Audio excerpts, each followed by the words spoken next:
Theology of the body is the term given to the teachings of Pope St. John Paul II on the human person and human sexuality, made during his 129 Wednesday audiences delivered between September 1979 and November 1984. It is a bold Christian response to the sexual revolution.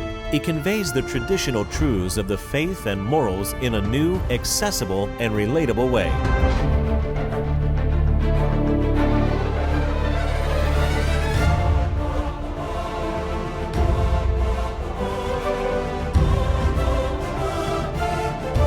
John Paul II's Theology of the Body. ഇന്നത്തെ episode തുടങ്ങുന്നതിന് മുമ്പായിട്ട് നമുക്ക് നമ്മളെ തന്നെ ഒരുക്കി പരിശുദ്ധാത്മാവിൻ്റെ പ്രത്യേക കൃപ കൊണ്ട് നിറയ്ക്കുവാനായിട്ട് സമർപ്പിക്കാം. പരിശുദ്ധ അമ്മ നമ്മോടൊപ്പം നമുക്ക് വേണ്ടി മധ്യസ്ഥം യാചിക്കുന്നുണ്ട്. പ്രത്യേക മാധ്യസ്ഥം നമ്മളെ തേടിക്കൊണ്ട് നമുക്ക് ഒരുമിച്ച് ചൊല്ലാം. നന്മ നിറഞ്ഞ മറിയമേ സ്വസ്തി, കർത്താവ് അങ്ങയോടുകൂടെ സ്ത്രീകളിൽ അങ്ങ് അനുഗ്രഹിക്കപ്പെട്ടവളാകുന്നു. അങ്ങയുടെ ഉദരത്തിൻ ഫലമായി ഈശോ അനുഗ്രഹിക്കപ്പെട്ടവനാകുന്നു. പരിശുദ്ധ മറിയമേ തമ്പുരാന്റെ അമ്മേ, പാപികളായ ഞങ്ങൾക്ക് വേണ്ടി എപ്പോഴും ഞങ്ങളുടെ മരണസമയത്തും തമ്പുരാനോട് അപേക്ഷിക്കണമേ. ആമേൻ. പിതാവിൻ്റെയും പുത്രൻ്റെയും പരിശുദ്ധാത്മാവിൻ്റെയും നാമത്തിൽ ആമേൻ. Very good. ഇന്നത്തെ സെക്യുലർ വേൾഡിൽ കുഞ്ഞുങ്ങളെ ഉണ്ടാകാൻ സാധ്യതയില്ലാത്ത അല്ലെങ്കിൽ കുഞ്ഞുങ്ങളെ ഉണ്ടാകാത്ത ദമ്പതികൾക്ക് ആർട്ടിഫിഷ്യൽ ടെക്നോളജി ഉപയോഗിച്ചുകൊണ്ട് കുഞ്ഞുങ്ങളെ ഉണ്ടാകുന്ന പല സംവിധാനങ്ങളും നമുക്കറിയാം. അപ്പോൾ ഇവിടെ അതിൻ്റെ ധാർമ്മികതയെക്കുറിച്ചും സഭയുടെ കാഴ്ചപ്പാട്, നിലപാട് എന്താണ് എന്നുള്ളതിനെക്കുറിച്ചുമാണ് നമ്മൾ കൂടുതലായിട്ട് മനസ്സിലാക്കാൻ പോകുന്നത്. അപ്പോൾ ഇത് തുടങ്ങുന്നതിന് മുമ്പ് തന്നെ ഞാൻ നിങ്ങളോട് പറയുകയാണ്, എന്നെ ശ്രവിച്ചുകൊണ്ടിരിക്കുന്ന നിങ്ങൾ ഒരു പക്ഷേ ഈ റിപ്രൊഡക്റ്റീവ് ടെക്നോളജിക്ക് വിധേയരായിട്ടുള്ള ആളുകളാണെങ്കിൽ അതിനെക്കുറിച്ച് നമ്മൾ കുറ്റബോധമോ നമ്മൾ ഒരു വലിയ നിരാശയിലേക്കോ പോകുന്നതിന് പകരം നമ്മൾ എന്ത് തെറ്റ് ചെയ്താലും, നമ്മളുടെ ജീവിതത്തിൽ എന്ത് ഈ ലോകത്തിൽ നമുക്ക് ചെയ്യാൻ പറ്റുന്നതിലും ഏറ്റവും വലിയ തിന്മ നമ്മൾ ചെയ്താലും അതിനൊക്കെ അപ്പുറത്താണ് ഈശോയുടെ സ്നേഹവും കരുണയും. അതുകൊണ്ട് ഇംഗ്ലീഷിൽ നമ്മൾ പറയും there is nothing beyond the Mercy of the Lord. അപ്പോൾ അങ്ങനെയുള്ള അനുഭവത്തിലൂടെ ഒരുപക്ഷെ അറിവില്ലായ്മ കൊണ്ടോ മറ്റ് കാരണങ്ങൾ കൊണ്ടോ നമ്മൾ വിധേയരായിട്ടുണ്ടെങ്കിൽ ഇവിടെ നിങ്ങളെ കുറ്റപ്പെടുത്തുവാനോ നിങ്ങളെ കുറ്റബോധത്തിലേക്ക് നയിക്കുവാനോ വേണ്ടിയിട്ടുള്ളതല്ല. സത്യം എന്താണ്, സത്യം അറിയുമ്പോഴാണ് സത്യം നമ്മളെ സ്വതന്ത്രരാക്കുന്നത്. അപ്പോൾ അത് പറഞ്ഞുകൊണ്ട് ഞാൻ വീണ്ടും നിങ്ങളോട് ഗ്രൂപ്പിനോട് ചോദിക്കുകയാണ്, നിങ്ങൾക്ക് എന്താണ് ഈ റിപ്രൊഡക്റ്റീവ് ടെക്നോളജിയെക്കുറിച്ച് അറിയാവുന്ന കേട്ടിട്ടുള്ള കാര്യങ്ങൾ എന്താണ്? ഫെർട്ടിലൈസേഷൻ, IVF-നെ കുറിച്ച് കേട്ടിട്ടുണ്ട്. പിന്നെ ആർക്കെങ്കിലും പറയാം എന്താണ് ഈ IVF എന്ന് പറഞ്ഞാൽ? ജോസ്. മാതൃഗർഭത്തിൽ വെച്ച് അല്ലാതെ ഓവത്തെയും സ്പേമിനെയും പുറത്തെടുത്ത് സാങ്കേതിക വിദ്യയുടെ സഹായത്തോടു കൂടെ ഫെർട്ടിലൈസ് ചെയ്തിട്ട് അത് തിരിച്ച് യൂട്രസിലേക്ക് റീപ്ലേസ് ചെയ്യുന്ന പ്രോസസ്സാണ് IVF. സ്പേമും എഗ്ഗും നമ്മൾ പുറത്തു വെച്ച് ഫെർട്ടിലൈസ് ചെയ്യുന്നു. ഇപ്പോൾ ഫസ്റ്റ് മെത്തേഡിൽ ഇവരെങ്ങനെയാണ് ഈ സ്പേമും എഗ്ഗും പുറത്തെടുക്കുന്നത്? എങ്ങനെയാണ് ആദ്യത്തെ സ്റ്റെപ്പിൽ തന്നെ എങ്ങനെയാണ് എടുക്കുന്നത്? By ejaculation. അപ്പോൾ പുരുഷൻ അവിടെ മാസ്റ്റർബേറ്റ് ചെയ്ത് സ്പേമിനെ പുറത്ത് എടുക്കുന്ന ഒരു പ്രക്രിയ. അപ്പം അതൊന്ന്. രണ്ട്, സ്ത്രീകളുടെ ആണെങ്കിൽ എങ്ങനെയാണ് ചെയ്യുന്നത്? ലാപ്രോസ്കോപ്പിയോ അല്ല അങ്ങനെയുള്ള ടെക്നോളജി ഉപയോഗിച്ചിട്ട് ഓവത്തിന് പുറത്തെടുക്കുന്നു. അപ്പം ഇവിടെയെല്ലാം നമ്മൾ കാണുന്ന, അപ്പോൾ ഇവിടെ തന്നെ ഞാൻ നിങ്ങളോട് പറഞ്ഞതുപോലെ ഇതിൻ്റെ ധാർമ്മിക വശത്തെക്കുറിച്ചാണ് നമ്മൾ സംസാരിക്കുന്നത്. അപ്പം നമ്മൾ കഴിഞ്ഞ എപ്പിസോഡുകൾ കണ്ടു, whatever may be the end, it doesn't justify the means. Okay. അപ്പോൾ നമ്മളെ മനസ്സിൽ കുഞ്ഞുങ്ങളുണ്ടാകണം എന്നുള്ള ആഗ്രഹമാണ് എങ്കിലും ഈ സ്പേമിനെ പുറത്തെടുക്കുന്ന ആ ടെക്നോളജി തന്നെ ധാർമ്മികമായിട്ട് നമുക്ക് അക്സെപ്റ്റ് ചെയ്യാൻ പറ്റില്ല. അതിൻ്റെ പല കാരണങ്ങളും നമ്മൾ കണ്ടില്ലേ എന്തുകൊണ്ടാണ് എന്നുള്ളത്. കാരണം അതിൻ്റെ ദൈവം നമുക്ക് നൽകിയിരിക്കുന്ന പർപ്പസിന് വിരുദ്ധമായിട്ടാണ് അവിടെ ആ ആക്ഷൻ നടക്കുന്നത്. അതുപോലെ നമ്മൾ പല കാരണങ്ങൾ, നമ്മളിനി ഇതിൻ്റെ ഒരുപാട് കാരണങ്ങൾ ഇതെന്തുകൊണ്ട് ഇത് പിന്നെ ഇമ്മോറലാണ് എന്ന് പറയുന്നതിൻ്റെ ഒത്തിരി കാര്യങ്ങൾ നമ്മൾ മനസ്സിലാക്കും. അപ്പോൾ അതിനു മുമ്പ് വേറൊരു കാര്യം കൂടെ നിങ്ങളുടെ മനസ്സിലേക്ക് ഞാൻ കൊണ്ടുവരികയാണ്. ഇവർ ഈ സ്പേമും എഗ്ഗും പുറത്ത് ഇത് ഫെർട്ടിലൈസ് ചെയ്യുമ്പം ഒരെണ്ണം മാത്രമാണോ അത് ചെയ്യുന്നത്? അല്ല അല്ല അല്ല, അത് ഒന്നിൽ കൂടുതൽ ഫെർട്ടിലൈസേഷൻ അവിടെ നടത്തുന്നുണ്ട്. അതെന്തിനാണെന്നറിയാമോ? നല്ലതിന് എടുക്കാൻ വേണ്ടി. ഏറ്റവും സർവൈവൽ ഓഫ് ദ ഫിറ്റസ്റ്റ്. അപ്പോൾ അറിയത്തില്ല ഏതായിരിക്കും വളരാൻ പോകുന്നതെന്ന്. അപ്പോൾ ഇവർ ധാരാളം അതുപോലെയുള്ള ഒരുപാട് സ്പേമും എഗ്ഗും ഒരുപാട് സെൽ അവർ ഫെർട്ടിലൈസ് ചെയ്യുന്നുണ്ട്. എന്നിട്ട് അതിൽ ഏറ്റവും നല്ലതും വളർച്ചയുള്ളതും അങ്ങനെയുള്ളതിനെ നോക്കിയിട്ടാണ് ഇവർ പ്ലേസ് ചെയ്യുന്നത്. അപ്പോൾ ഇനി ഞാൻ ചോദിക്കട്ടെ, ശരിക്കും ഏത് ടൈമിലാണ് എഗ്ഗും സ്പേമും കൂടെ ഫെർട്ടിലൈസ് ആകുന്ന ആ നിമിഷം തന്നെയാണോ ആ കുഞ്ഞിന് ജീവൻ ലഭിക്കുന്നത്, അതോ കുറേ നാൾ കഴിഞ്ഞിട്ടാണോ? കൂടിച്ചേരുന്ന ദ മൊമെൻറ്റ് ഈ എഗ്ഗും സ്പേമും കൂടെ ജോയിൻ ചെയ്യുന്ന ഫെർട്ടിലൈസ് ആകുന്ന ആ മൊമെൻറ്റ് തന്നെ, അത് at the moment of conception എന്ന് പറയും. അവിടെ തന്നെയാണ് ഒരു ജീവൻ അവിടെ ഉണ്ടാകുന്നത്. ആ നിമിഷം മുതൽ it is A human person. അല്ലാതെ അത് പക്ഷേ അത് ഫുള്ളി ഡെവലപ്ഡ് അല്ല, അത് ടൈം എടുക്കും ഡെവലപ്പ് ആകാൻ. പക്ഷേ ആ സമയം തന്നെ അത് ഫുള്ളി ഹ്യൂമൻ പേഴ്സൺ ആണ്. അതുകൊണ്ടാണ് കത്തോലിക്ക സഭ അബോർഷൻ ഒരിക്കലും അക്സെപ്റ്റ് ചെയ്യാൻ പറ്റാത്തത്. കാരണം അബോർഷൻ ആളുകൾ പറയും ഒരു മാസമോ അല്ലെ 2 മാസമോ അല്ലെ 3 മാസമോ ആയ അത് മനുഷ്യനല്ല. അതൊക്കെ ഇങ്ങനെ കുറേ എക്സ്ക്യൂസസ് പറഞ്ഞിട്ടാണ് ധാരാളം നിയമങ്ങളൊക്കെ ഉണ്ടാക്കിയിരിക്കുന്ന അബോർഷൻ്റെ നിയമം. ഇപ്പോഴും പല രാജ്യങ്ങൾ ഫുൾ ടൈം അബോർഷൻ അത് സ്ത്രീയുടെ സ്വാതന്ത്ര്യത്തിന് വേണ്ടിയിട്ട് കൊടുക്കുവാൻ നിയമങ്ങൾ പാസ്സാക്കാൻ പരിശ്രമിക്കുന്നു. പലയിടത്തും നിയമങ്ങളുണ്ട്. പാശ്ചാത്യ രാജ്യങ്ങളിലും അതുപോലെ മറ്റ് പല രാജ്യങ്ങളിലും അങ്ങനെയുള്ള നിയമങ്ങൾ സ്ഥാപിക്കുവാനായിട്ട് ആളുകൾ പരിശ്രമിക്കുന്നു. അപ്പോൾ കാരണം അവർ പറയുന്നത് കുഞ്ഞുണ്ടാകുന്നതിന് തൊട്ട് മുമ്പ് വരെയും കുഞ്ഞ് പുറത്ത് വന്നെങ്കിൽ മാത്രമേ അതിനെ ഒരു ഹ്യൂമൻ പേഴ്സണായിട്ട് അവർക്ക് അക്സെപ്റ്റ് ചെയ്യാൻ പറ്റുള്ളൂ. അപ്പോൾ അത് സയൻസ് പരമല്ല, അത് വെറും വേറൊരു ചിന്താഗതിയാണ്. നമ്മൾ അതിലേക്ക് പോകുന്നില്ല. ഇപ്പോൾ സയൻസ് പ്രകാരം at the moment of conception അവിടെ ഒരു പുതിയ ജീവിതം, ഒരു ലൈഫ് അവിടെ സ്റ്റാർട്ട് ചെയ്യുന്നു. അപ്പോൾ ഈ എക്സ്ട്രാ വരുന്നതിനെയെല്ലാം ഇവരെന്നാ ചെയ്യുന്നത്? ബാക്കിയുള്ളത് നശിപ്പിച്ച് കളയും. ബാക്കിയുള്ളത് അവർ ത്രോ ചെയ്യും. ചില സ്ഥലങ്ങളിലൊക്കെ അത് അവർ ഫ്രീസ് ചെയ്ത് വെക്കും. കാരണം എന്തെങ്കിലും പ്രോബ്ലം ഉണ്ടെങ്കിൽ വീണ്ടും അത് ഉപയോഗിക്കാനായിട്ട് കുറച്ച് നാളത്തേക്ക് ഫ്രീസ് ചെയ്ത് വെക്കും. അപ്പോൾ ചില ആളുകൾ ഇതൊക്കെ ഫ്രീസ് ചെയ്ത് വെച്ചിട്ട് എക്സ്പെരിമെൻറ്റ്സിന് ഉപയോഗിക്കും. ഇത് ഹ്യൂമൻ എംബ്രിയോസിൽ എക്സ്പെരിമെൻ്റ് ചെയ്യാനായിട്ട് ഉപയോഗിക്കും. അപ്പോൾ ഇവിടെയെല്ലാം നമ്മൾ ഇതിൻ്റെ ഡീറ്റെയിൽസ് നമുക്കറിയത്തില്ല. അപ്പോൾ എന്തുകൊണ്ടാണ് ഇത് സംഭവിക്കുന്നതെന്ന് പറഞ്ഞാൽ നമ്മൾ ഇതിൻ്റെ ആ എൻഡ് മാത്രമേ മനസ്സിലാക്കുന്നുള്ളൂ. കുഞ്ഞ് ഇല്ലാത്ത ദമ്പതികൾക്ക് കുഞ്ഞുങ്ങൾ വേണമെന്നുള്ളത് അത് വളരെ അത്യാവശ്യമായിട്ടുള്ള കാര്യമാണ്. അത് സ്വാഭാവികമായിട്ടുള്ള ഒരു ദാഹമാണ് ആ ദമ്പതികൾക്ക്. അതിന് നമ്മൾ ഒരിക്കലും അവരെ കുറ്റപ്പെടുത്താൻ പറ്റുകയില്ല. പക്ഷേ അതുകൊണ്ട് നമ്മൾ ഏത് മാർഗവും സ്വീകരിച്ചുകൊണ്ട് ഒരു കുഞ്ഞിനെ നമുക്ക് വേണം എന്ന് ചിന്തിക്കുമ്പോഴാണ് അതിനകത്തിൽ അധാർമികതയുള്ളത്. ഇപ്പോൾ ഉദാഹരണം പറഞ്ഞാൽ, എനിക്ക് കുഞ്ഞുങ്ങളില്ല.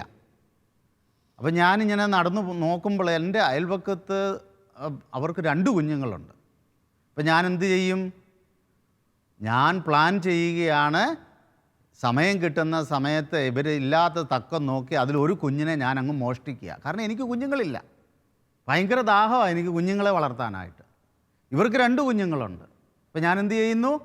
ഈ കുഞ്ഞിനെ ഞാനങ്ങ് മോഷ്ടിച്ച് എൻ്റെ കൂടെ വളർത്തുക. ആ കുഞ്ഞിനെ നല്ല പൊന്നുപോലെ വളർത്തുന്നുണ്ട്. അത് ധാർമ്മികമായിട്ട് അക്സെപ്റ്റബിൾ ആണോ? ആണോ? അല്ല. ആണോ? അല്ല. അവിടെയാണ് നമ്മൾ ഇതിനെക്കുറിച്ച് ചിന്തിക്കുമ്പോൾ നമുക്ക് മനസ്സിലാക്കേണ്ട കാര്യങ്ങൾ. അപ്പം നമ്മൾ ഇങ്ങനെയുള്ള ദമ്പതികൾക്ക് ഭയങ്കര ആഗ്രഹമുണ്ട്. പക്ഷേ അത് വളരെ നാച്ചുറലാണ്. അത് നമ്മൾ അതിനെക്കുറിച്ച് വി ആർ കമ്പാഷനേറ്റ്, സ്നേഹത്തോടെ നമുക്ക് അത് മനസ്സിലാക്കാവുന്ന കാര്യങ്ങളേ ഉള്ളൂ. പക്ഷേ എങ്കിൽ ഈ പ്രോസസ്സിന് ഉപയോഗിക്കുന്ന പല ടെക്നോളജിയും കാര്യങ്ങളും കുഞ്ഞിന് വേണ്ടി അതൊരിക്കലും ഈ മീൻസ് ആ എൻഡിനെ ജസ്റ്റിഫൈ ചെയ്യുന്നില്ല. അപ്പോൾ ഇവിടെ അബോർഷൻ നടക്കുന്നു, ഒരുപാട് അബോർഷൻ. നമ്മൾ ഉദരത്തിൽ വെച്ച് കൊല്ലുന്നത് പോലെയാണ്. 2 മാസമുള്ള അല്ലെ 3 മാസമുള്ള ഒരു കുഞ്ഞിനെ നമ്മുടെ ഗർഭപാത്രത്തിൽ വെച്ച് കൊല്ലുന്നത് പോലെയാണ് ഈ പുറത്ത് വെച്ചിരിക്കുന്നത് വളർന്ന് 2 മാസമോ 3 മാസമോ അല്ലെ ഇത് ഫ്രീസ് ചെയ്യുന്നതിനെ എടുത്ത് നശിപ്പിക്കുന്നത്. ആക്ഷനിൽ വേറെ വ്യത്യാസമൊന്നുമില്ല. ഒരേ കാര്യം തന്നെയാണ് അവിടെയും ഇവിടെയും ചെയ്യുന്നത്. അതുപോലെ തന്നെ പലരും ഈ അബോർഷനെക്കുറിച്ച്, ഞാനിത് അബോർഷൻ്റെ ക്ലാസ് എടുക്കുമ്പോൾ പറയാറുണ്ട്, അബോർഷനെക്കുറിച്ച് പറയാറുണ്ട്. നമുക്ക് അമ്മയുടെ ഉദരത്തിൽ നിന്ന് പുറത്തു വരുന്ന ഒരു കുഞ്ഞിനെ കൊല്ലാൻ ഏതെങ്കിലും അമ്മമാരോ അപ്പന്മാരോ സമ്മതിക്കുമോ? ഇല്ല. ജസ്റ്റ് പുറത്തു വരുന്നത്. അപ്പോൾ ഇവിടെ നിയമം പറയുകയാണ്, ഈ പുറത്തു വരുന്നതിന് 1 ദിവസം മുമ്പ് വേണമെങ്കിൽ നിങ്ങൾക്ക് കൊല്ലാം. എന്ത് ഡിഫറൻസാണ്? നമ്മൾ 1 ദിവസം മുമ്പ് അല്ലെങ്കിൽ ഒരാഴ്ച മുമ്പ് ഈ കുഞ്ഞിനെ കൊല്ലാം എന്ന് നിയമം പറയുന്നു, അതിനെ നമ്മൾ സാധൂകരിക്കുന്നു. പക്ഷേ ഞാൻ അവരോട് ചോദിക്കുന്ന ഒരേ ചോദ്യം ഇതേ ഉള്ളൂ, ഈ കുഞ്ഞ് നിങ്ങൾക്ക് ജനിച്ചതിന് ശേഷം ഇതിനെ കൊല്ലാൻ നിങ്ങൾക്ക് തോന്നുകയില്ലെങ്കിൽ ഇതേ കുഞ്ഞല്ലേ നിങ്ങളുടെ ഉള്ളിലും ഉള്ളത്, നിങ്ങളുടെ ഗർഭപാത്രത്തിലുള്ളത്? അപ്പോൾ ആ ന്യായീകരണം നമ്മൾ അതിനെ ഒരു തെറ്റായ വിധത്തിലാണ് നമ്മൾ കാണുന്നത്. ഈ നിയമങ്ങളുള്ളത് കൊണ്ട് എനിക്കത് ചെയ്യാമെന്ന് എന്ന് പറഞ്ഞതുപോലെ ഇന്നിപ്പോൾ ഇങ്ങനെയുള്ള ടെക്നോളജി ഉള്ളതുകൊണ്ട് ഏത് രീതിയിലും അത് ചെയ്യാം എന്ന് നമ്മൾ ചിന്തിക്കുമ്പോഴാണ് അതിൻ്റെ കുറവുകൾ നമുക്ക് മനസ്സിലാകാതിരിക്കുന്നത്. അപ്പോൾ ഇനി നമ്മൾ ഇത്രയും കാര്യങ്ങൾ ക്ലിയർ ആയല്ലേ? സഭയുടെ കാഴ്ചപ്പാട് ഇതാണ്, ടെക്നോളജീസ് ഒരിക്കലും സഭ പറയുന്നില്ല തെറ്റാണെന്ന്. ഇപ്പോൾ കണ്ണിന് കാഴ്ചയില്ലാത്ത ഒരു വ്യക്തിക്ക് ഏതെല്ലാം ടെക്നോളജിയിലൂടെ ആ ആളിന് കണ്ണിന് കാഴ്ച കിട്ടാൻ അതിന് സഹായിക്കുമെങ്കിൽ അത് ടെക്നോളജി നല്ലതാണ്. എന്നാൽ ഈ ഒരു കപ്പിൾസ് അല്ലെങ്കിൽ ഒരു സ്ത്രീ വിവാഹം കഴിഞ്ഞോ ഗർഭം ധരിക്കുവാൻ പറ്റുന്നില്ല, ഏതെങ്കിലും കാരണമായിരിക്കാം, അതിന് സഹായിക്കത്തക്ക വിധം അവർ തമ്മിലുള്ള ആ മ്യൂച്വൽ റിലേഷൻഷിപ്പിൽ കുഞ്ഞുങ്ങളുണ്ടാകുവാൻ തക്കവണ്ണമുള്ള വിവാഹത്തിൻ്റെ അടിസ്ഥാനപരമായിട്ടുള്ള തത്വങ്ങളെ അതിനെ മറികടക്കാതെ ഈ ടെക്നോളജി ഇതിനെ സഹായിക്കുമെങ്കിൽ അവിടെ യാതൊരു തെറ്റുമില്ല. കാരണം നമ്മൾ തെറ്റായ ഒരു മീൻസ് അല്ല അവിടെ ഉപയോഗിക്കുന്നത്. അപ്പം ഇവിടെ നമ്മൾ ഇനിയും കാണാൻ പോകുന്നത് എന്തൊക്കെയാണ് ഇതിനകത്തിലുള്ള മറ്റ് വശങ്ങൾ, തിന്മയുടെ വശങ്ങൾ. അപ്പം നിങ്ങൾക്ക് എന്ത് തോന്നുന്നു, വേറെ എന്തൊക്കെയാണ് നമുക്ക് ഉള്ള വശങ്ങൾ? ഇപ്പോൾ ഒന്ന് നമ്മൾ പറഞ്ഞു, അബോർഷൻ അവിടെ നടക്കുന്നുണ്ട്, മറ്റു കുഞ്ഞുങ്ങളെ കൊല്ലുന്നുണ്ട്. അതുപോലെ തന്നെ ഇത് തെറ്റായ വിധത്തിലാണ് ഈ സ്പേം പുറത്ത് എടുക്കുന്നത് അല്ലെങ്കിൽ ഓവം പുറത്തെടുക്കുന്നത്. അതിന് നമുക്ക് ധാർമ്മികമായിട്ട് ജസ്റ്റിഫൈ ചെയ്യാൻ പറ്റുകയില്ല. കാരണം ദൈവം മനുഷ്യനെ സൃഷ്ടിച്ചപ്പോൾ, ആണും പെണ്ണുമായി സൃഷ്ടിച്ചപ്പോൾ, അവരുടെ ആ ഒന്നു ചേരലിലൂടെ കുഞ്ഞുങ്ങൾ സന്താനപുഷ്ടിയുള്ളവരായി മാറുവാൻ ദൈവം അവരെ അനുഗ്രഹിച്ചു. പക്ഷേ ചില കാരണങ്ങളാൽ അവർക്കത് സാധിക്കുന്നില്ല. അതിൽ നമ്മളും അവരോടൊപ്പം ദുഃഖിതരാണ്. അല്ലാതെ നമ്മൾ അവർക്ക് കുഞ്ഞുങ്ങൾ വേണ്ട എന്നുള്ളതല്ല പറയുന്നത്. അപ്പോൾ അതിന് നമുക്ക് ഈ മാർഗം ഉപയോഗിക്കുമ്പോൾ അതിനുള്ള തിക്തമായിട്ടുള്ള ചില അധാർമിക വശങ്ങൾ അതാണ് നമ്മൾ ഇവിടെ സംസാരിക്കുന്നത്. ഇപ്പം ഞാൻ നിങ്ങളോട് ചോദിക്കുകയാണ്, ഇപ്പം നമ്മൾ 1-2 കാര്യങ്ങൾ പറഞ്ഞു, അബോർഷൻ്റെ ഇത് പറഞ്ഞു, എക്സ്ട്രാ എംബ്രിയോസിനെ നമ്മൾ കില്ല് ചെയ്യുന്ന കാര്യമൊക്കെ പറഞ്ഞു. അതുകൂടാതെ ഇതിനകത്തിൽ എന്തൊക്കെയാണ് അപാകതകൾ നിങ്ങൾക്ക് തോന്നുന്നത്? എന്ത് അപാകതകൾ നിങ്ങൾക്ക്, നിങ്ങളുടെ മനസ്സിലൂടെ എന്തൊക്കെ ചോദ്യങ്ങളാണ് കടന്നു വരുന്നത്? വേറെ എന്തെങ്കിലും അപാകതകൾ തോന്നുന്നുണ്ടോ? സ്നേഹത്തിൽ നിന്നും അവരുടെ ഒരു സമ്പൂർണ്ണ സമർപ്പണത്തിൽ നിന്നും കുഞ്ഞുങ്ങൾ ജനിക്കുന്നില്ല എന്ന്. ഓക്കെ, വളരെ ഇമ്പോർട്ടൻ്റ് പോയിൻ്റാണ്. അതായത് കത്തോലിക്ക സഭ ഒരു സെക്ഷൽ യൂണിയനെ കുറിച്ച് പറയുന്നത് 3 പ്രധാനപ്പെട്ട എലിമെൻ്റ് ആ സെക്ഷൽ യൂണിയൻ്റെ മോറൽ സൈഡിനുണ്ടായിരിക്കണം. ഒന്ന്, മാരിറ്റീവ്, അവർ വിവാഹം കഴിച്ചവരായിരിക്കണം. അതുകൊണ്ടാണ് നമ്മൾ ഈ പ്രീ മാരിറ്റൽ സെക്സിനെ കുറിച്ചൊക്കെ പറയുമ്പം വളരെ ശക്തമായിട്ട് മറ്റുള്ളവർ പറയുമ്പോഴേ സഭയ്ക്ക് ഒരിക്കലും അക്സെപ്റ്റ് ചെയ്യാൻ പറ്റാത്തത്. സോ മാരിറ്റീവ്, അത് മാരേജ് കഴിഞ്ഞവരായിരിക്കണം. അപ്പോൾ ഇവരെ സംബന്ധിച്ചിടത്തോളം അവർ വിവാഹിതരാണ്. രണ്ടാമത്തെ എലിമെൻ്റാണ് ഇറ്റ് ഷുഡ് ബി പ്രൊക്രിയേറ്റീവ്. ഈ പ്രൊക്രിയേറ്റീവ് എന്ന് പറഞ്ഞാൽ it should be open to life.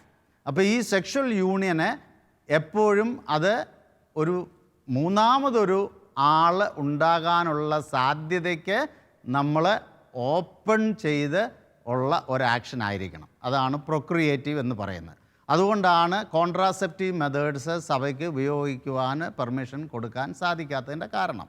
കാരണം കോൺട്രാസെപ്റ്റീവ്സ് എപ്പോഴും ആ പ്രൊക്രിയേറ്റീവ് ആസ്പെക്റ്റിനെ ബ്ലോക്ക് ചെയ്യുകയാണ്. So it becomes A kind of ഒരു അതിനകത്തിൽ ധാർമ്മികമായിട്ടുള്ള വശങ്ങൾ ഇല്ലാതെ വരുന്നു. ഇനി മൂന്നാമത്തെ വളരെ പ്രധാനപ്പെട്ട ഒരു കാര്യമാണ് യൂണിറ്റീവ്. അതായത് സ്ത്രീയും പുരുഷനും അവർ തമ്മിലൊരു യൂണിയൻ ഉണ്ടായിരിക്കണം. അപ്പോൾ നമ്മൾ പല എപ്പിസോഡുകളിൽ നിങ്ങൾ വാച്ച് ചെയ്തിട്ടുള്ളവർക്ക് മനസ്സിലാക്കാൻ സാധിക്കും, ഈ യൂണിയൻ എന്ന് പറയുന്നത് വെറും ഒരു ഫിസിക്കൽ യൂണിയൻ അല്ല, അതിനപ്പുറം ഒരു സ്പിരിച്വൽ യൂണിയൻ ആണ്. അതൊരു സൈനാണ്, പ്ലഡ്ജാണ് സ്പിരിച്വൽ യൂണിയൻ്റെ. അല്ലാതെ വെറും രണ്ട് വ്യക്തികളുടെ ശരീരം മാത്രം കൂട്ടി യോജിപ്പിച്ച് ഒരല്പസമയത്തേക്കൊരു സുഖത്തിനു വേണ്ടി ചെയ്യുന്ന ഒരു പ്രക്രിയയല്ല കത്തോലിക്കാ സഭയുടെ മനസ്സിൽ സെക്ഷൽ യൂണിയനെ കുറിച്ചുള്ളത്. അത് ഒരു സ്പിരിച്വൽ യൂണിയൻ്റെ സൈനാണ്. എന്ന് പറഞ്ഞാൽ നമ്മൾ നേരത്തെ പറഞ്ഞിരുന്നല്ലോ, ഇത് ഈ സ്ത്രീയും പുരുഷനും തമ്മിലുള്ള ആ സെക്ഷൽ യൂണിയൻ ട്രിനിറ്റേറിയൻ ദൈവത്തിൻ്റെ നേച്ചർ, ആ സ്നേഹത്തിൻ്റെ ഒരു പ്രതീകമായിട്ടാണ് ഇവിടെ നമ്മൾ ഇത് ചെയ്യുന്നത്. അല്ലാതെ അതിൽ തന്നെ ഒരർത്ഥമല്ല അതിനുള്ളത്. അപ്പോൾ ഇവിടെ സിനി പറഞ്ഞത് വളരെ പ്രധാനപ്പെട്ടതാണ്. അവർ തമ്മിലുള്ള ആ യൂണിയൻ അവിടെ മിസ്സിങ് ആണ്. ഓക്കെ, അപ്പോൾ അവിടെ നമ്മൾ നോക്കിക്കോണം, നമ്മുടെ marriage vows 4 marriage vows, free, faithful, total, fruitful. ആ ടോട്ടൽ എന്നുള്ള എലിമെൻറ്റ് അവിടെ ബ്രേക്ക് ചെയ്തിരിക്കുകയാണ്. കാരണം they cannot give themselves, they are not given themselves totally. ഇത് വെറും ടെക്നോളജിയുടെ സഹായത്തോടു കൂടി ഒരു എഗ്ഗും സ്പേമും എടുത്ത് ഫെർട്ടിലൈസ് ചെയ്യുന്നത്, it is not from the totality. അതുകൊണ്ടാണ് സിനി പറഞ്ഞത് അവരുടെ സ്നേഹത്തിൻ്റെ പ്രതിഫലമായിട്ടല്ല ആ കുഞ്ഞ്, അതൊരു സയൻസിൻ്റെ റിസർച്ചിൻ്റെ ഫലമായിട്ടുള്ള. അപ്പം ഒരു കുഞ്ഞ് ഒരു ഒബ്ജക്റ്റായിട്ട് നമുക്ക് പ്രൊഡ്യൂസ് ചെയ്യാവുന്ന ഒരു സംഭവമായിട്ട് നമ്മുടെ ആറ്റിറ്റ്യൂഡിൽ അവിടെ വരികയാണ്. അപ്പോൾ നമ്മൾ പ്രൊക്രിയേറ്റേഴ്സായിട്ടാണ് ദൈവവുമായിട്ട് സഹകരിക്കുന്നത്. അപ്പോൾ ഇവിടെ നമ്മൾ എന്താ ചെയ്യുന്നത്? ശരിക്കും ഇവിടെ നമ്മൾ ആരായിട്ടാണ് മാറുന്നത്? We are becoming creators. നമ്മൾ ക്രിയേറ്റേഴ്സ് ആകുക. എനിക്കൊന്നല്ല, രണ്ടല്ല, എത്ര കുഞ്ഞുങ്ങളെ വേണമെങ്കിലും എനിക്ക് ക്രിയേറ്റ് ചെയ്യാം. അപ്പോൾ കുഞ്ഞുങ്ങളെ ദൈവത്തിൻ്റെ ദാനമാണ് എന്നുള്ള ആ കോൺസെപ്റ്റ് തന്നെ നമ്മൾ മാറ്റിമറിക്കുക. എനിക്കെന്ത് വേണമെങ്കിലും ചെയ്യാം. ദൈവമേ, നീ അവിടെ നിൽക്ക്, നീ എനിക്ക് തന്നില്ലെങ്കിലും സാരമില്ല, നീ അവിടെ നിൽക്ക്, I can be A creator. ഇതാണ് മനുഷ്യ മനസ്സിൽ ഈ ടെക്നോളജി ഉപയോഗിക്കുമ്പോൾ സ്വാഭാവികമായിട്ട്, ഒരുപക്ഷെ നമ്മൾ ഇത് ഉപയോഗിക്കുന്നവർ ഒരുപക്ഷെ ചിന്തിച്ചിട്ടുണ്ടാവില്ല, പക്ഷേ ഇതിൻ്റെ ധാർമ്മിക വശത്തെക്കുറിച്ച് ചിന്തിക്കുമ്പോൾ ഇതാണ് നമുക്ക് അതിൽ ഇൻഹെറൻ്റായിട്ട് അതിൽ അലിഞ്ഞു ചേർന്നിരിക്കുന്നതായൊരു point. We are no more procreators, we are creators. സയൻസിന് എന്തും ചെയ്യാൻ സാധിക്കും. ഞാൻ പല റിസർച്ചുകളും റീസെൻ്റ് റിസർച്ചുകൾ ഞാൻ ഇതിനെക്കുറിച്ച് വായിച്ചു. ജനറ്റിക് മോഡിഫിക്കേഷൻ ചെയ്യുവാൻ വരെ സയൻസിന് ഇപ്പോൾ സാധിക്കും. എന്ന് പറഞ്ഞാൽ സയൻസിന് ഡിസൈഡ് ചെയ്യാൻ പറ്റും ഒരു കുഞ്ഞുണ്ടാകുന്നതിന് മുമ്പ് ഈ കുഞ്ഞ് സ്പോർട്സ് പേഴ്സൺ ആകണമോ ഡോക്ടർ ആകണോ, ഇവൻ ഏതിലാണ് ഇവന് കഴിവ് കൂടുതൽ വേണ്ടത്, അതുപോലെ തന്നെ എങ്ങനെ ഇരിക്കണം ഇവൻ്റെ സ്വഭാവം, ഇതെല്ലാം നമ്മുടെ ജീൻസിനെ ഡിപ്പെൻഡ് ചെയ്തിട്ടാണല്ലോ ഇരിക്കുന്നത്. അപ്പോൾ ജനറ്റിക് മോഡിഫിക്കേഷൻ പാശ്ചാത്യ രാജ്യങ്ങളിൽ ഇവർ പറയുന്നു വി ക്യാൻ ഡിസൈഡ്, ഞങ്ങൾക്ക് ഡിസൈഡ് ചെയ്യാം എങ്ങനെയുള്ള കുഞ്ഞായിരിക്കണം, ഈ കുഞ്ഞിൻ്റെ സ്വഭാവം എങ്ങനെയായിരിക്കണം, അതിൻ്റെ ഇൻ്റലക്ച്വൽ കപ്പാസിറ്റി എന്തായിരിക്കണം, അതിനനുസരിച്ച് അവർ ജീൻസിനെ മോഡിഫൈ ചെയ്യാൻ പറ്റും. അപ്പോൾ ടെക്നോളജി വളരെയധികം വളർന്നു. പക്ഷേ ടെക്നോളജി വളരുന്ന അനുസരിച്ചിട്ട് നമ്മൾ അതിൻ്റെ ദുരുപയോഗം കൊണ്ട് നമ്മൾ പരസ്യമായിട്ടോ രഹസ്യമായിട്ടോ നമ്മൾ പ്രഖ്യാപിക്കുന്ന എന്താണ്? We can be creators, we can be creators, എന്ത് വേണമെങ്കിലും എനിക്ക് ചെയ്യാം. അപ്പോൾ ഈ ഒരു പോയിൻ്റ് നമ്മൾ അവിടെ കാണുന്നുണ്ട്. എന്താണ് കാണുന്നത്? We are no more procreators, we are becoming creators, we are becoming creators. അതുപോലെ തന്നെ ഈ കുഞ്ഞ് ആരാണ്? അത് it is the result, it is a product of a process. അതാണ് സിനി പറഞ്ഞത്. It is a product of a process which is called IVF. അത് സ്നേഹത്തിൻ്റെ ഫലമായിട്ട്, പ്രതിഫലനമായിട്ട്, മാതാപിതാക്കളുടെ സ്നേഹത്തിൽ നിന്നും ദൈവം നൽകിയ ഒരു സമ്മാനത്തേക്കാൾ ഉപരി it becomes A product. It becomes A product. അപ്പോൾ ഇന്നത്തെ കൺസ്യൂമറിക്ക് ആറ്റിറ്റ്യൂഡിൽ ഇതാ വേറൊരു പ്രോഡക്റ്റ് കൂടി. അപ്പോൾ ഇന്ന് ഹ്യൂമൻ ഡിഗ്നിറ്റി ഏറ്റവും അധികം നശിച്ചുകൊണ്ടിരിക്കുന്ന ഒരു കാലഘട്ടത്തിൽ നമ്മൾ ജീവിക്കുമ്പോൾ ഹ്യൂമൻ പേഴ്സൺ എന്നുള്ള കോൺസെപ്റ്റ് തന്നെ ഇല്ലാതായിരിക്കുന്ന ഒരു കാലഘട്ടമാണ്. അതുകൊണ്ടാണ് വിശുദ്ധ ജോൺ പോൾ രണ്ടാമൻ മാർപ്പാപ്പ പറഞ്ഞ this is A culture of death. ആ ഹ്യൂമൻ പേഴ്സണെ ഇല്ലായ്മ ചെയ്യുന്ന ഒരു കൾച്ചറിലാണ് നമ്മൾ ജീവിക്കുന്നത്. അപ്പോൾ ഇവിടെ we get A product here as A result. അപ്പോൾ എഗെയിൻ ഞാൻ എന്നെ കേട്ടുകൊണ്ടിരിക്കുന്ന വ്യക്തികൾ ഒരു പക്ഷേ ഇതിനെ ഞാൻ നിന്ദിക്കുവാനോ തരം താഴ്ത്തുവാനോ അല്ല, ഇതിൻ്റെ ധാർമ്മികമായിട്ടുള്ള വശങ്ങൾ ചൂണ്ടിക്കാണിക്കുവാൻ വേണ്ടി മാത്രമാണ് ഞാൻ സഭയുടെ ഈ നിലപാട് വ്യക്തമായിട്ട് നിങ്ങളോട് സംസാരിക്കുന്നത്. അപ്പം പലരും സൈക്കോളജിക്കലി ഇതിനെക്കുറിച്ച് കമൻറ്റ് ചെയ്യുന്നത് ഇങ്ങനെ ഉണ്ടാകുന്ന കുഞ്ഞുങ്ങൾ ഇതെല്ലാം പോസിബിലിറ്റീസാണ്. It need not be a correct conclusion about it. അവർക്ക് സ്വഭാവത്തിലും ജീവിതത്തിലും ഒരുപാട് വൈകല്യങ്ങൾ ഉണ്ടാകാനുള്ള സാധ്യത ഉണ്ട് സൈക്കോളജിക്കലി. കാരണം സ്നേഹം കിട്ടാതെ, അതുപോലെ തന്നെ അവർ എത്രത്തോളം നമ്മൾ കുഞ്ഞുങ്ങളുണ്ടായിക്കഴിഞ്ഞ് സ്നേഹം കൊടുത്താലും സയൻസ് പറയുന്നത് from the moment of the conception the child feels what is happening outside. അപ്പോൾ ഇതെല്ലാം അതിൻ്റെ സൈക്കോളജിക്കലായിട്ടുള്ള വശങ്ങളാണ്. ഇനിയും ഞാൻ എൻ്റെ TOB ക്ലാസ്സിനോട് ചോദിക്കട്ടെ, അടുത്ത എപ്പിസോഡിലേക്ക് നിങ്ങൾക്ക് ഏതെങ്കിലും ചോദ്യങ്ങൾ നിങ്ങളുടെ മനസ്സിൽ കടന്നു വരുന്നുണ്ടോ ഇന്നത്തെ ക്ലാസ് കഴിഞ്ഞിട്ട് അതിൻ്റെ പശ്ചാത്തലത്തിൽ? തീർച്ചയായിട്ടും നിങ്ങൾക്ക് ചോദിക്കാം. സാറേ, ഇപ്പം ഇത് സഭ പറയുന്നത് സഭയുടെ സ്റ്റാൻഡാണ്. ഓക്കെ. അപ്പോൾ ഒരു കുട്ടികളില്ലാത്ത, ഒരു 10 വർഷമായിട്ടും കുട്ടികളില്ലാത്ത ഒരു മാതാപിതാക്കളോട് സഭ ഇതിനോട് ഒരു യെസ് ഓർ നോ ആൻസർ പറയാനുള്ളൂ. ഓക്കെ. അപ്പോൾ സാർക്ക് ഇതിനാണ് എന്താണ് പറയാൻ? നിങ്ങൾ ഒരിക്കലും ഇത് ചൂസ് ചെയ്യരുതെന്നാണെങ്കിൽ ചൂസ് ചെയ്യരുത്. കാരണം അതിൻ്റെ അധാർമികമായിട്ടുള്ള, അതിൻ്റെ ഇമ്മോറലായിട്ടുള്ള, എന്തുകൊണ്ട് സഭയ്ക്ക് അത് അക്സെപ്റ്റ് ചെയ്യാൻ പറ്റത്തില്ല, അതാണ് നമ്മൾ കണ്ടുകൊണ്ടിരിക്കുന്നത്. അപ്പോൾ അതുകൊണ്ട് സഭ ഒരിക്കലും അതിനെക്കുറിച്ച് അത് യെസ് ആണ്, നല്ലതാണ്, യു ക്യാൻ ഗോ ഹെഡ് എന്ന് സഭ ഒരിക്കലും പറയുകയില്ല. വേറെന്തെങ്കിലും ചോദ്യം ഉണ്ടോ? സാറ് പറഞ്ഞു IVF പ്രൊമോട്ട് ചെയ്യുന്നില്ല എന്ന്. അപ്പം ഇന്നത്തെ കാലത്താണെങ്കിൽ ഒരുപാട് എന്താ പറയുക പ്രോ ലൈഫ് മൂവ്മെൻറ്റ്സ് സഭ സപ്പോർട്ട് ചെയ്യുന്നുണ്ടല്ലോ. അത് കുട്ടികൾ കൂടുതൽ നമ്മുടെ ക്രിസ്ത്യൻസിൽ കുറവായതുകൊണ്ട് കൂടുതൽ കുട്ടികൾ ഉണ്ടാവണം എന്നൊരിത് വെച്ചിട്ടാണ്. കാരണം ചില രൂപതകളിൽ എന്താണ് 4ാമത്തെ കുട്ടികൾ മുതൽ ഫുള്ള് എന്താണ് അവർ രൂപത നോക്കും. അപ്പം അത്രയും പ്രൊമോട്ട് ചെയ്യുന്നുണ്ട്. അപ്പം നമ്മൾ ഈ IVF-ഉം ഈ ഒരു സഭയുടെ നിലപാടും തമ്മിൽ കൺഫ്യൂസ്ഡ് ആകേണ്ട.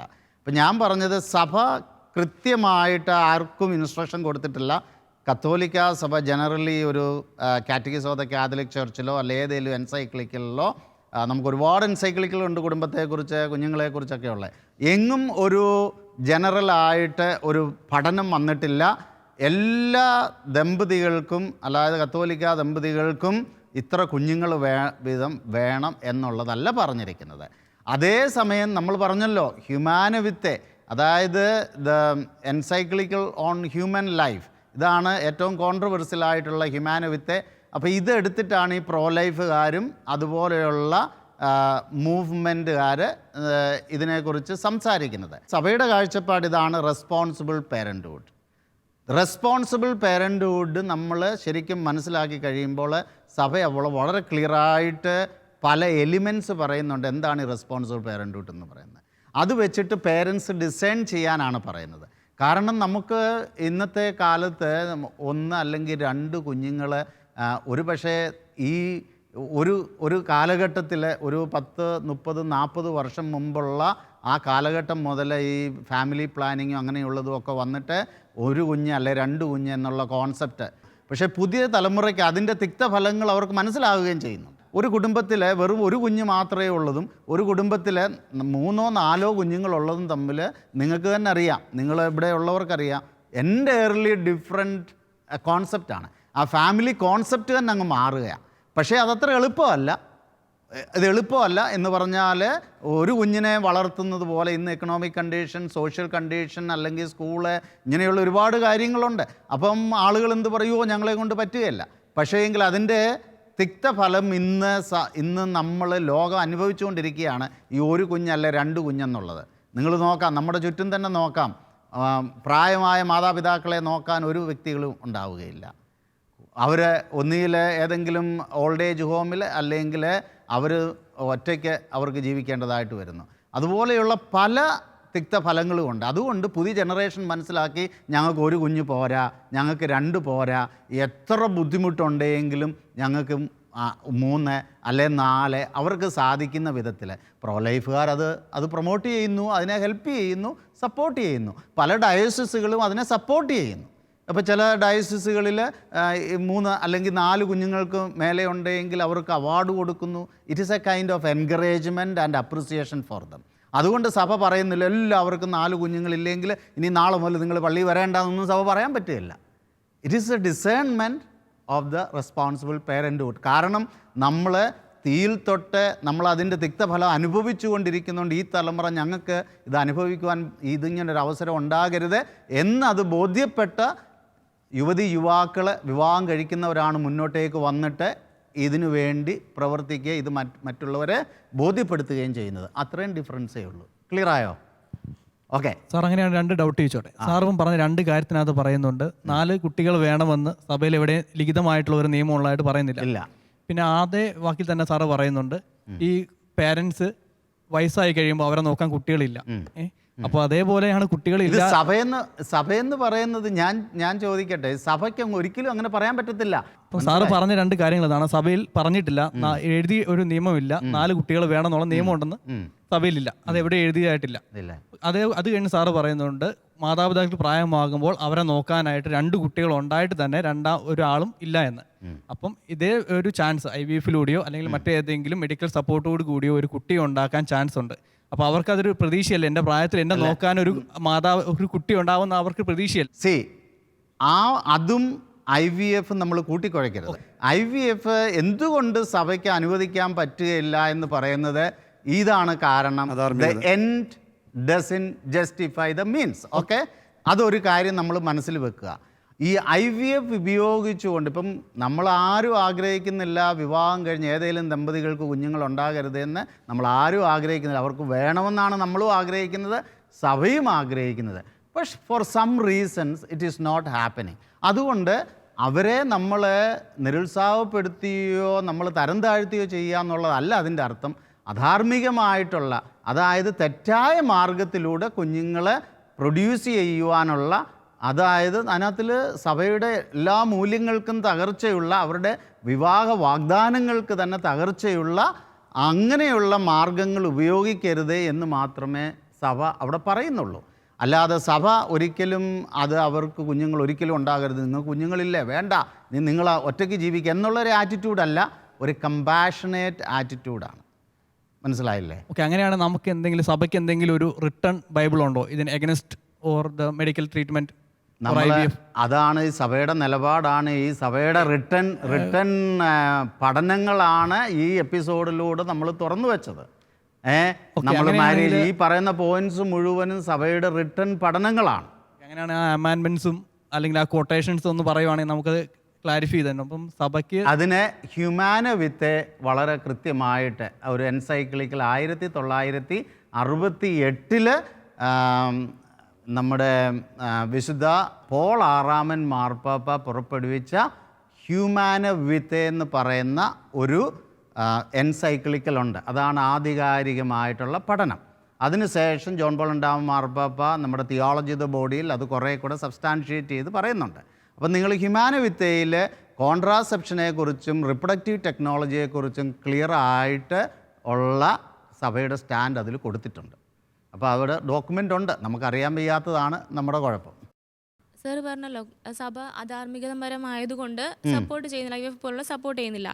അപ്പം ഈ കുട്ടികൾ ഉണ്ടാവില്ല, ഫിസിക്കലി പ്രശ്നമുള്ള ആൾക്കാർക്ക് കുട്ടികൾ ഉണ്ടാവില്ല എന്ന് എന്താ പറയുക ശാസ്ത്രീയമായിട്ട് എഴുതി കൊടുത്തു. ഓക്കെ, അപ്പം അവർക്ക് ആഗ്രഹം ഉണ്ടാവില്ല സ്വന്തം ചോരയിൽ ഒരു കുഞ്ഞ്, കാരണം അഡോപ്റ്റ് ചെയ്യുന്നതിനെക്കാട്ടും അതൊരിക്കലും അവരുടെ സ്വന്തം ചോരയിലെ കുഞ്ഞല്ല. അപ്പം സ്വന്തം ചോരയിൽ ഒരു കുഞ്ഞ് അവർക്ക് വേണമെന്ന് ഏതൊരു ദമ്പതികൾക്കാണെങ്കിലും ആഗ്രഹമുണ്ട്. അപ്പം ഈ IVF അല്ലാണ്ട് എന്താണ് അധാർമികപരമല്ലാതെ എന്തെങ്കിലും മെത്തേഡ്സിൽ സഭ പറയുന്നുണ്ടോ? അതായത് ഈ ഒരു മെത്തേഡേ ശാസ്ത്രീയമായിട്ടുള്ളൂ. സഭ ശാസ്ത്രീയമായിട്ട് ഇതിനെക്കുറിച്ച് പഠിച്ച ഒരു സയന്റിഫിക് റിസർച്ച് നടത്തി ആളുകൾക്ക് അത് കൊടുക്കാൻ പറ്റിയല്ല. പക്ഷെ അപ്പം IVF വേണ്ടാന്ന് പറയുമ്പം പകരം അവർക്കൊരു ഓപ്ഷൻ വേണമല്ലോ. കാരണം ഒരു കുട്ടി ഇല്ലാതിരിക്കുമ്പോൾ അങ്ങനെയുള്ള കൂടുതൽ ആൾക്കാരും ആ ഒരു മാർഗത്തിലോട്ട് പോകും. അപ്പോൾ വിനി പറഞ്ഞത് എനിക്ക് വളരെ വ്യക്തമായിട്ട് മനസ്സിലായി. നമ്മൾ ഇതിൻ്റെ അപാകതകൾ ഞാൻ എല്ലാം പറഞ്ഞില്ല. ഓക്കെ, ഇനി നമുക്ക് അടുത്ത എപ്പിസോഡിൽ ഇത് കണ്ടിന്യൂ ചെയ്യണം. അപ്പോൾ വിനിയുടെ ചോദ്യത്തിന് ഉത്തരം തീർച്ചയായിട്ടും അടുത്ത എപ്പിസോഡിൽ കിട്ടും. ഓക്കെ, അടുത്ത എപ്പിസോഡിൽ ഈ ചോദ്യത്തിന് ഉത്തരം നമുക്ക് തീർച്ചയായിട്ടും കൊണ്ടുവരാം. എനിക്കൊരു ഒറ്റ ഡൗട്ട്. അതും കൂടെ ചോദിച്ചു. കുഞ്ഞിൻ്റെ ജനനം മുതൽ, അതായത് കുഞ്ഞ് ആ സ്പേം തൊട്ടേ ജോയിൻ ചെയ്യുമ്പം തൊട്ടേ ഒരമ്മയിലെ എന്തൊക്കെ മാറ്റങ്ങളുണ്ട് അതൊക്കെ ആ കുഞ്ഞിനും കിട്ടുമെന്നാണ് പറയുന്നത്. അപ്പം സയൻസ് പറയുന്നതല്ല. അല്ല, ഓക്കെ. അപ്പം ശാസ്ത്രീയപരം ഈവൻ ഒരു കൗൺസിലിങ്ങിന് പോയാലും നമ്മുടെ അടുത്ത് പറയാറുണ്ട്, പഴയകാലം അമ്മേൻ്റെ അടുത്ത് നിന്ന് കുട്ടിക്ക് കുറെ കിട്ടിയിട്ടുണ്ട്, അങ്ങനെ പറയാറുണ്ട്. അപ്പം ഇപ്പം സ്നേഹത്തിലൂടെ അല്ല അത് ജോയിൻ ചെയ്യുന്നതെന്ന് പറഞ്ഞു. പക്ഷെ പിന്നീട് സ്നേഹിക്കാലോ, അതായത് ഒരു കുഞ്ഞ് ഉദരത്തിലായിരിക്കുമ്പോൾ ആ അമ്മ എന്ന് പറയുമ്പോൾ കുഞ്ഞിനെ സ്നേഹിക്കുകയല്ലേ ചെയ്യാറ്.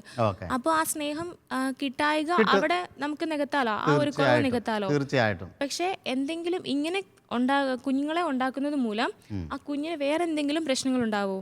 അത് എനിക്ക് ശാസ്ത്രീയമായിട്ട് അറിയത്തില്ല. പക്ഷേ സൈക്കോളജിസ്റ്റ് പല തരത്തിലുള്ള, കാരണം ഞാൻ തിയോളജി ദ ബോഡി മാത്രമേ എനിക്ക് പറയാൻ പറ്റുള്ളൂ.